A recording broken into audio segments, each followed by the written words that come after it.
Hello, everybody. Thank you for coming. Thank you so much. Oh, this is terrific. Thank you.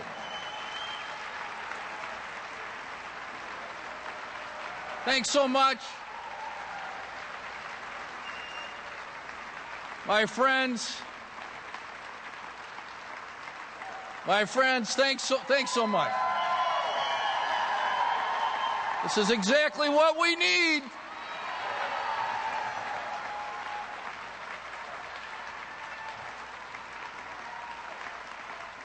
Thank you.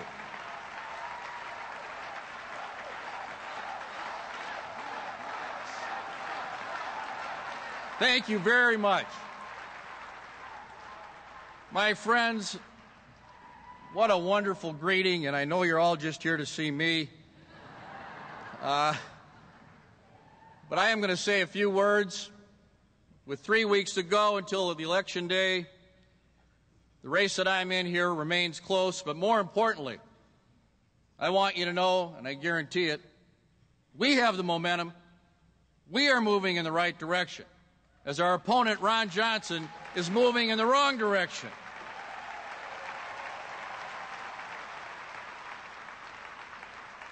And that actually makes some sense because Wisconsin people are finding out that he would take us in the wrong direction. And I know a lot of you have seen out-of-state polls showing us behind, and our opponents have been dancing in the end zone, thinking the game is over. And I admit that up until last week or so, we are at best tied. At times we've even been behind in our own polls.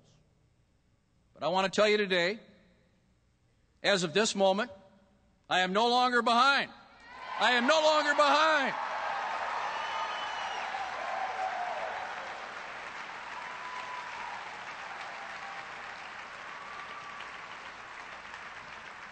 And I can tell you that as of this moment, I'm actually beating Ron Johnson with the voters who are most likely to vote.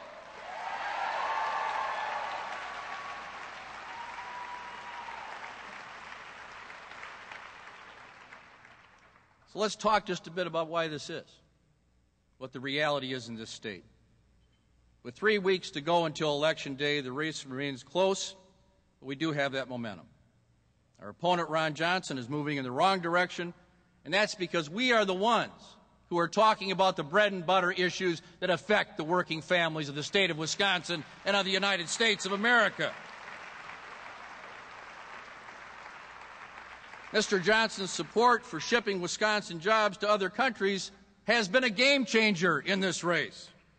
Wisconsin people understand that while Ron Johnson was sitting on the sidelines, as he likes to say, I was fighting every day for Wisconsin jobs throughout all those years of public service. Wisconsin people understand that while Ron Johnson says he has, quote, gotten off his rear end and stood up, that's what he said, he isn't standing up for you. The choice is clear and the voters understand it. And here's what the voters now know, that I was recently named the #1 enemy of the Washington lobbyists. #1 out of all 100 members of the United States Senate.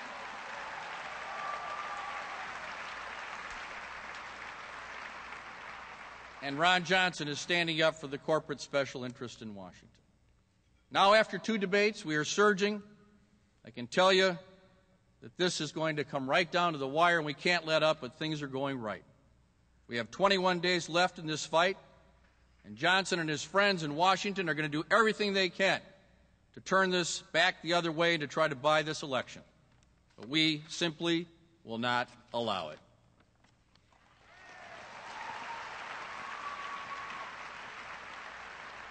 And his strategy is not working in part because he's hiding from the media, and he's hiding from the voters.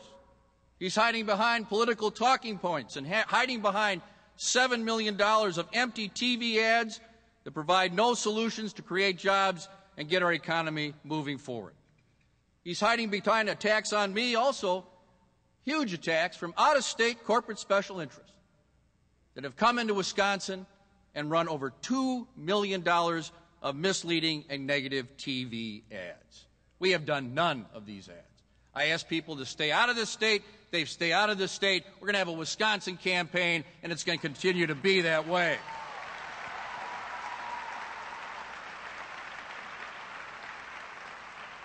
And as some of you may have seen at our debate in Wausau on Monday night, he didn't have the backbone to even tell the corporate special interest to get out of Wisconsin and let the people of Wisconsin decide this election. So if Ron Johnson is afraid to tell them to go away now, does anyone think he can be trusted in Washington?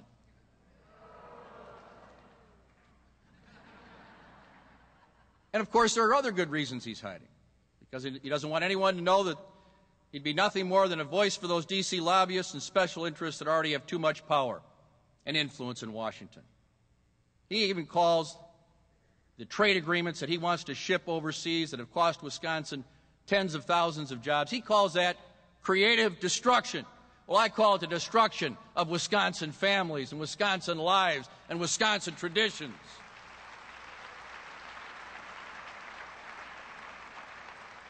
His idea for growing our economy is absent except for one thing: giving multimillionaires like himself more tax cuts.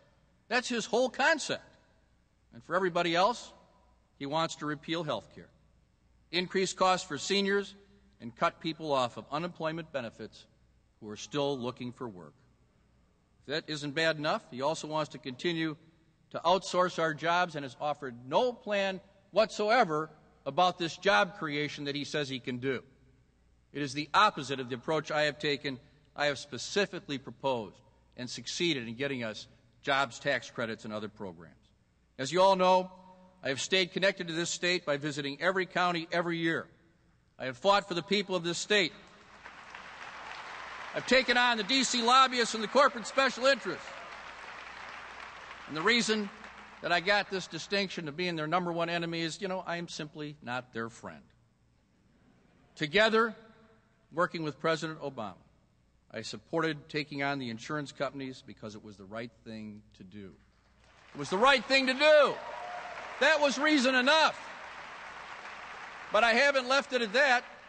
I'm the only member of the Senate who is running ads saying, "You bet I voted for that bill. I'm glad I did. I'm proud of it. It's an historic achievement, which I don't regret.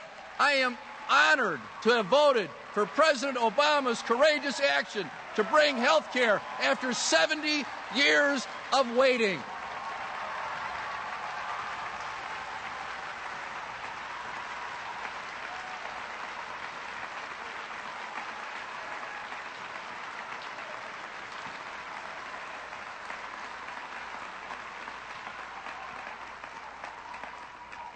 You know what? I'm going to quit while I'm ahead. I'm going to get to the main show. We've got a pretty special guest here today. I am so lucky to have the honor of having this guest here. The First Lady and I understand that every election is about the future and our shared responsibility to pass on a better future to our children. Like the President and the First Lady, I have 2 daughters myself. And I'm so pleased that young girls around the country can look to Michele Obama as an inspiration.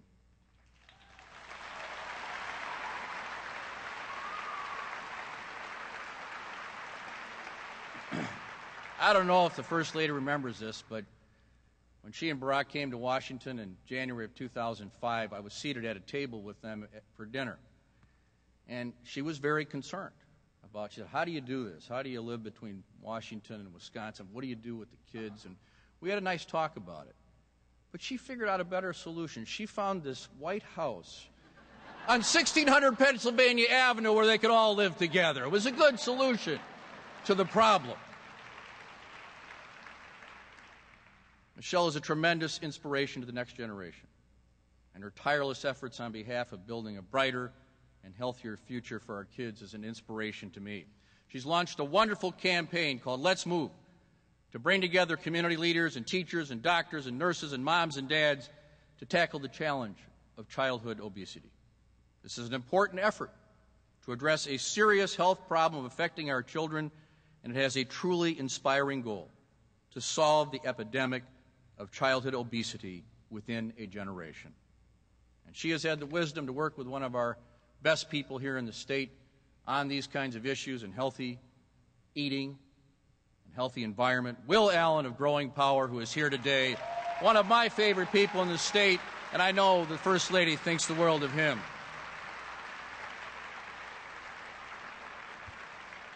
She has also devoted herself to another issue that's near and dear to my heart and all of our hearts, and that is helping military families.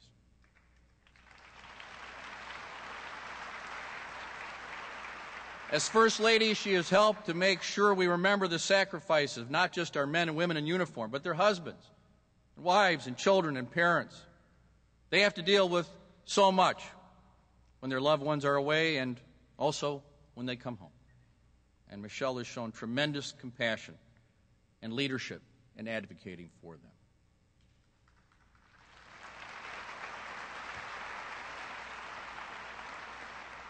She is brilliant. She is a constant reminder of what public service should be. She is standing up for people who need a voice. I am delighted to welcome the First Lady to Wisconsin today. I am delighted that she has chosen us as the first visit she has taken since the inauguration on behalf of a candidate. And I am honored to introduce a good friend of mine and a good friend of Wisconsin, the First Lady, Michele Obama.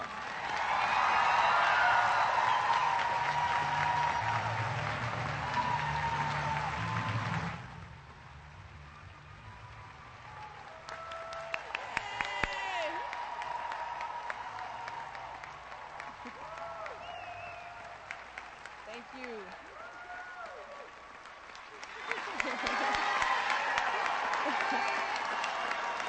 Thank you so much. Thank you. You all, thank you so much. Thanks so much. Well, it's good to see this crowd's fired up. It's a good thing. I am thrilled to be here. All of you, please rest your feet. You got a lot of work to do. I don't want you to get tired here. I am thrilled to be here today. Let me begin by thanking Russ for that kind introduction, and thank you for inviting me here today. I am honored to be here. Now, when my husband was here in the state a couple of weeks ago, he talked about how independent and outspoken Russ is, and how Russ doesn't always agree with him. So, Russ, you and I have a little something in common. But my husband also said something about Russ that I think is worth repeating today. He said that Russ is always looking out for the people of this state. And I think that's clear in just about everything Russ has done during his time here in office. Over the years, he has held more than 1,200 town hall sessions to listen to the people of this state. And day after day, he has taken courageous and principled stands on your behalf. He has stood up for health insurance reform, he stood up for campaign finance reform, and he has fought to create jobs and to cut taxes